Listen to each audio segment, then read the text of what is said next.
Okay, so side control. From a self-defense perspective, when I'm holding him in side control, what's the danger to me? Getting bitten, okay, or eye gouged. So I want to keep my head low, I want to take this shoulder, and I want to get my hands together and drive this shoulder into the side of his face, turning his head away. So it's hard, very, very difficult for him to move and to bite. This limits his mobility and also limits his ability to bite at the same time. Now, because he doesn't like that, he'll probably start to push with this hand, which gives me the first submission. So I pin his hand to the floor, I grab my own wrist, elbow goes by his head, and I pull his elbow right deep into his side first. Once that's in, I keep his wrist pinned and slowly raise his elbow up like this. Okay, so we'll do that one more time.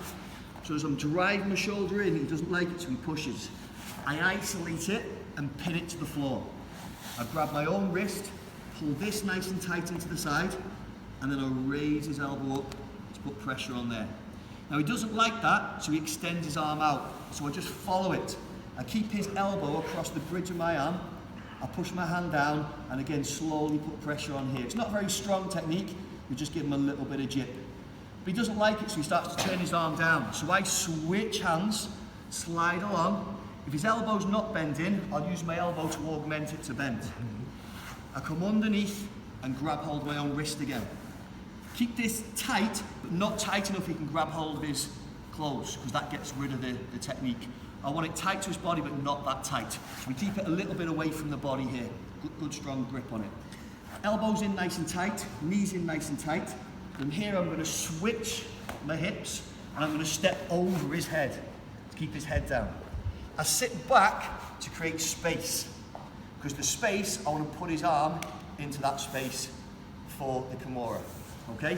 So one more time, from the straight arm here, he turns his hand down, I follow it, hopefully it bends. If it doesn't, I'll bend it, and then I'll catch it. Tight, but not so tight you can grab. Switch your hips, step over the head, push this down a bit to keep his head down, sit back to give me space, and push the arm into the space. He doesn't like that, so he straightens his arm out.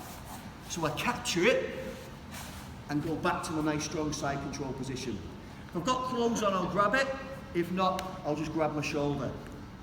From this position, I'm going to pull him up onto his side and put my knee onto his body as well. I just pull his head underneath and put my foot right by his body. I spin, keep holding this arm, pinch my knees together. Slide back along the arm, make sure the thumb is uppermost, knees together, raise the hips up, and we're on straight onto the straight arm bar, spin straight arm bar. Okay, so that's our flow.